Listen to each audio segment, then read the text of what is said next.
My top 5 Orlando summer weather tips. This is episode 28 of the Go Informed podcast.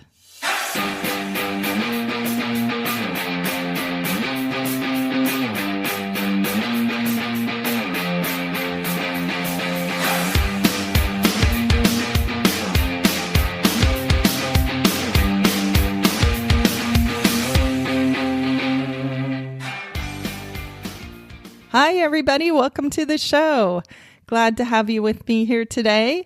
I'm Maven. I'm the hostess here on the podcast. And today we are talking about summer weather in Orlando. June is here, and that seems like a good time to continue the conversation we started about a month ago about Orlando summertime weather. And today I'm going to give you my top 5 tips for how to cope with the rain and the heat and just the sort of overwhelming weather that you can often encounter when you're visiting Disney World or Universal Orlando or really any place in Central Florida in the summer months. So the show notes for today's episode will be, as usual, they'll be on the website at goinformed.net. Today's episode show notes are at goinformed.net/28. So summer weather is a topic that is going to keep coming up, I think, as we continue with the podcast here. It's something that I've written a lot about on the website, and it is something that I have experienced firsthand because for the last 3 summers, I think it is, I've been to Orlando in August, and that is just about as extreme weather. I have not been there during a hurricane, but otherwise pretty extreme weather that we've encountered, and we've come up with some pretty good tactics, I think, to help deal with it. And also a lot of it's just sort of a mindset kind of thing.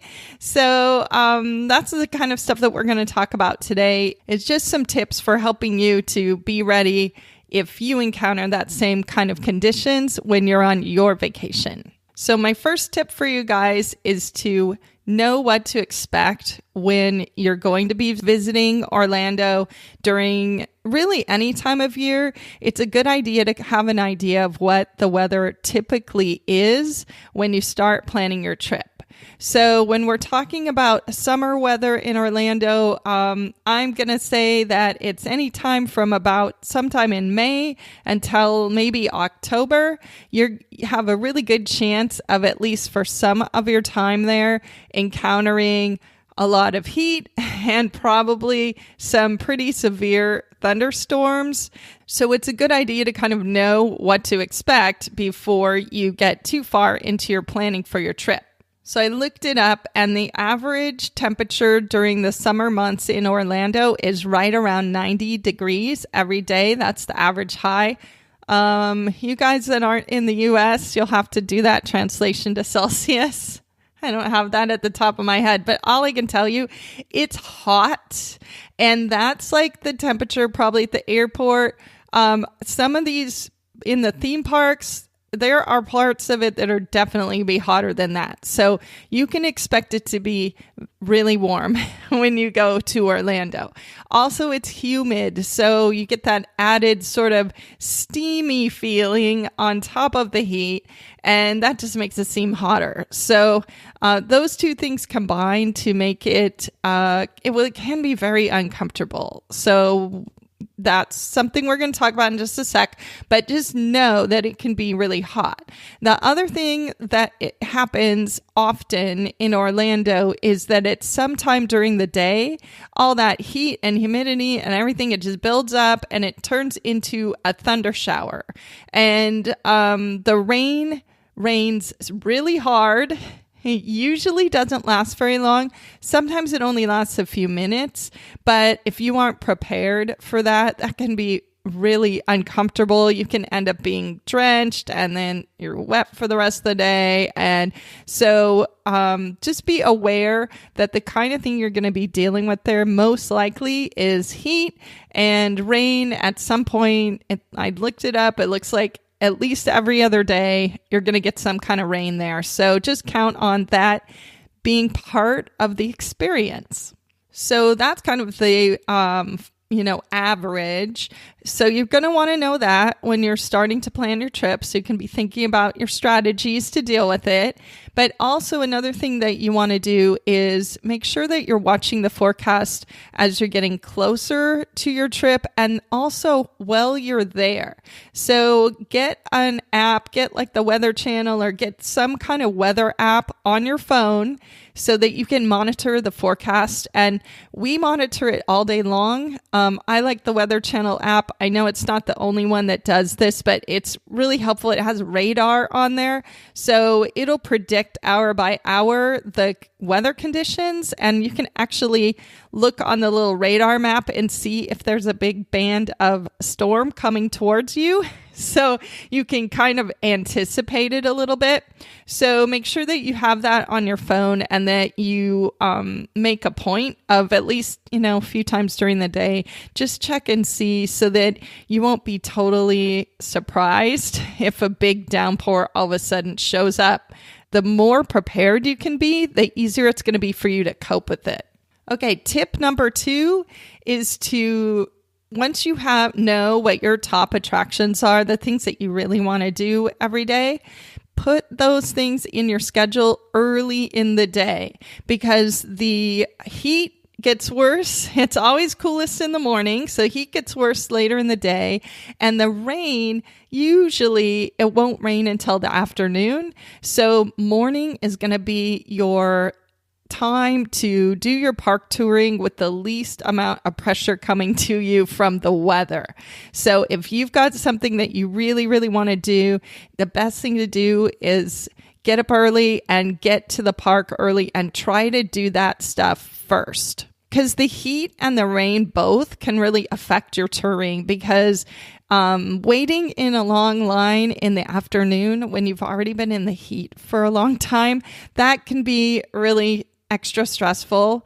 And some rides, if it starts raining, especially if there's any threat of lightning, they will close the rides. So think about, if you want to ride a big outdoor roller coaster, do that in the morning because it's possible that the weather could close that ride for, a while, at least in the afternoon. So get it done in the morning. And then if you get to ride it again in the afternoon with no rain, that's just a bonus.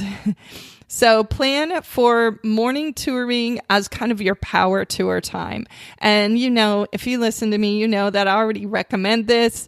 And practically every other episode of the show has to do with touring in the morning. So if you want more tips about that, and you haven't already listened to those, just go back and I've got tons of information for you guys about how to make that work.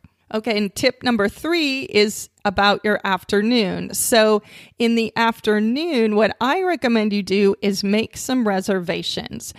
This is especially applicable if you're at Disney World. Universal doesn't have as many options for this kind of thing. Although if you are staying in an Express Pass hotel and you have an Express Pass, that is going to make things a lot easier for you in the afternoon too.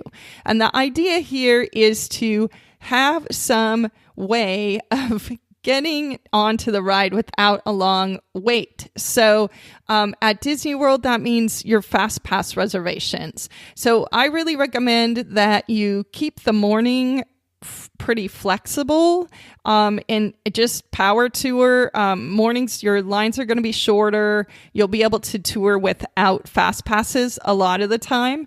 But in the afternoon, it gets more crowded. It gets more hot. And it can be raining. And if you've got a Fast Pass for a ride, then you can just walk up and get inside a lot quicker than if you don't. So for summer touring, I really recommend that you put your Fast Passes in the middle of the afternoon when you know you're going to be tired, you know it's going to be hot.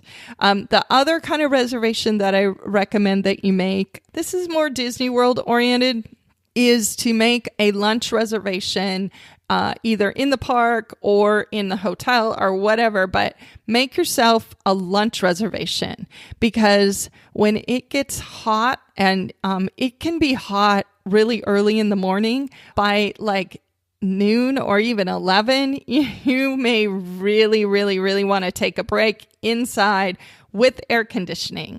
So if you have a lunch reservation, especially if you just make a reservation at a restaurant in the park, then you can do your touring, you can hit your top rides early in the morning, and then by the time you're starting to sort of get tired and weary and you need a break, you'll know that you have a reservation. And again, you won't have to wait, because waiting to get into some of those restaurants, pretty much any of them, you're going to be waiting outside.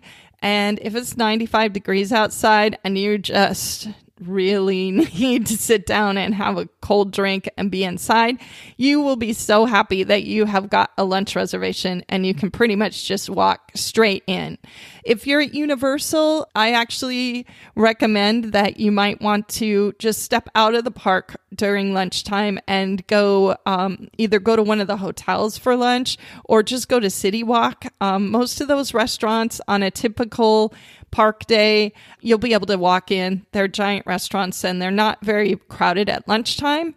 So that's a way that you can get kind of out of the crowd and out of the heat and recharge. And then also, if you already have reservations for fast passes, or if you have an express pass, so you know in the afternoon lines aren't going to be such an issue for you, then you can take a nice leisurely lunch. You can just relax, spend at least an hour in that air conditioning. Hey, there's been lots of times that we've done this and we come outside and we miss the entire rainstorm because it happened while we were at lunch. So, those are a couple of tips for kind of planning for your afternoon in the parks. Tip number 4 is to dress for success. This relates to not only what you choose to wear, but also other stuff that you bring to help stay comfortable during your trip. Definitely pack for the heat. It's going to be really hot. I actually have started bringing more and more clothing that's really designed for workouts. There's a lot of stuff now that looks like just a regular t-shirt, or I just found a really cool button-down shirt even it's actually made for cycling, but I'm taking it to Orlando and using it for that heat and that humidity. So dress for the weather. And then bring some equipment to help you stay dry in the rain and to help you cool down. And I've got an entire episode all about that. That's just a few episodes ago. That's episode 24, and it's my summer gear guide for Orlando. And I really recommend that you check that one out. I'll also link to it in the show notes because I've got links to all the gear that I recommend that you look for. I've got Amazon links to all of that on the show notes for that show. So if you just want to really quick, take a look and see what you need and just click on it and get it, you can go over to those show notes. So I will link to that in the show notes for today's show, which will again be at goinformed.net/28.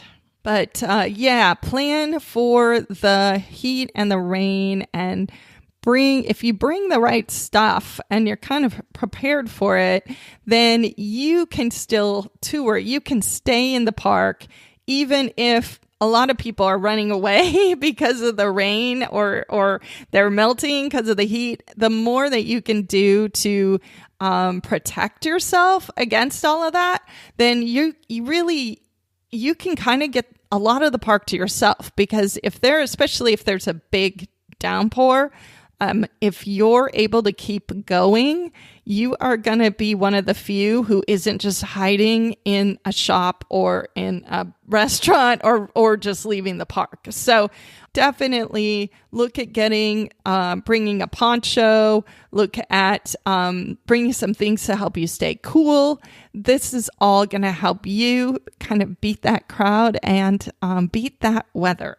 Okay, and then the last tip number 5, is maybe the biggest tip here, and that is to be flexible. Weather is just one of those things nobody can control, and these parks have policies about how to handle inclement weather. They will close rides, they will cancel the parade, they will cancel the fireworks sometimes.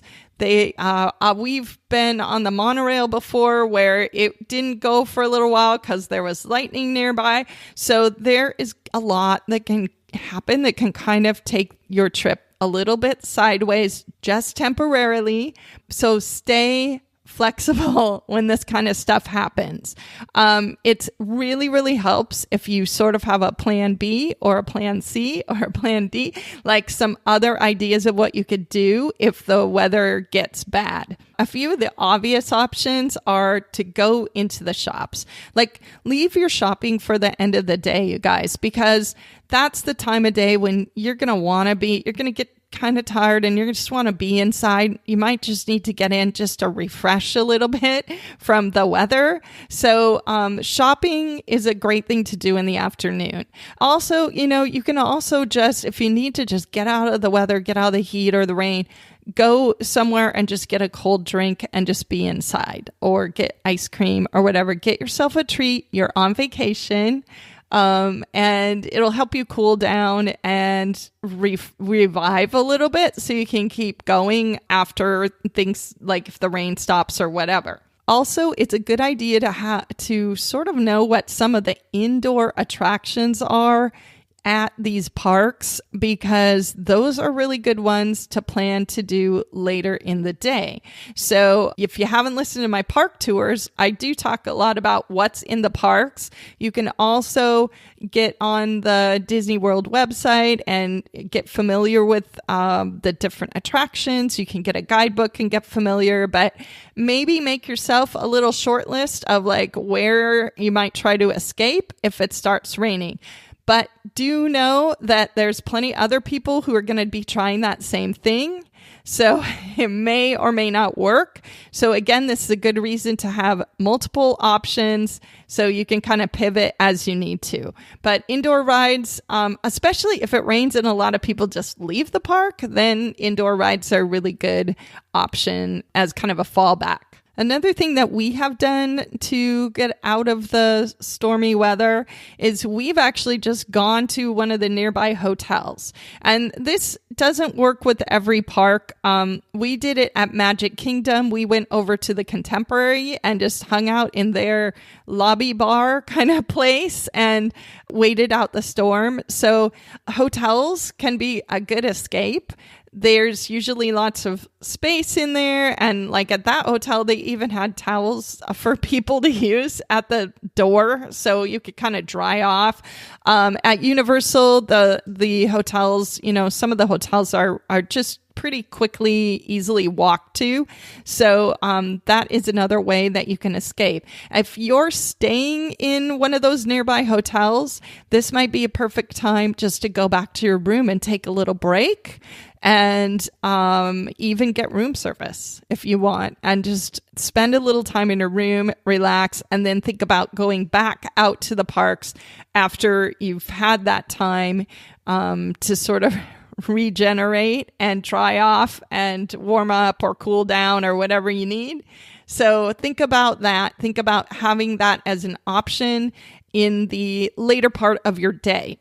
And along these lines too, in terms of making dinner reservations, that's something I've kind of tried it both ways. Sometimes it's nice to have a dinner reservation because if the weather starts to turn, you have a place to go and you kind of get in front of the line of all the people who are doing it as an emergency measure.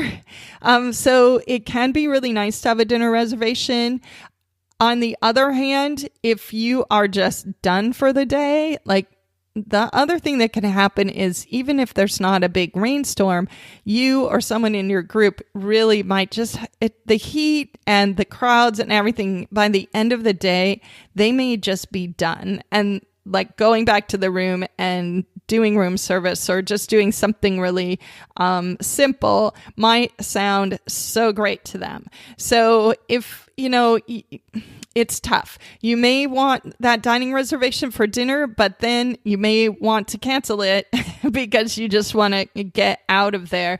So that's a hard one to anticipate. I mean, you may know if you've got somebody traveling with you who just, the heat is going to be too much or they're jet lag or whatever, then think about leaving your dinner kind of open and maybe doing it at your hotel in the evening, or just doing like a quick service meal in the park that you don't need a reservation for. Because if you have to cancel your dinner reservation at Disney World and you're canceling on the day of your reservation, you're going to have to pay a penalty fee for that late cancellation. So, just try to anticipate that. The other thing, and this is something I talk about on my first day in the parks episodes, is pay attention at the beginning of your trip and see if you think that could be an issue going forward. So if you've got a whole bunch of dinner reservations made and on day one, you can tell that that's not a good idea, then at that point, that's a good time to cancel some of those or change them. So just be aware that the weather is another factor in your trip that can really affect how long you can last during the day and how long your group can last. And being flexible and being aware of what to expect is going to hopefully help you anticipate some of that so that you can build some space into your daily touring plans to allow for you to cope with the inevitable trouble you're going to have with the weather. I mean, everybody does. Even people who live in Florida, I'm sure, complain about how hot it is in the summer. So this is a factor everybody has to deal with. And the more prepared you are, the easier it's going to be to handle it. Okay, so that's a really quick top 5 weather tips for you guys. So hopefully that's going to help you with your summertime travel in Orlando. All the show notes for this episode are at goinformed.net/28. And I will also, besides just linking into anything I talked about here on this episode, I will also link to my other posts that are on the website about the weather, because I've got one specifically about Universal, I've got one about Disney World, and I also have one about what to do if it's just super extreme rainy weather. So you can use those for reference to help sort of make your plan. And the other reference point I would direct you to is Pinterest. On my Pinterest boards, I have one that is all about Orlando weather tips. So it's not just my tips, other people's too. So that is another good place to kind of get a springboard of ideas for how to cope with all that heat and that rain. And you can find all of my boards on Pinterest. Just search for Go Informed Net or Go Informed Podcast.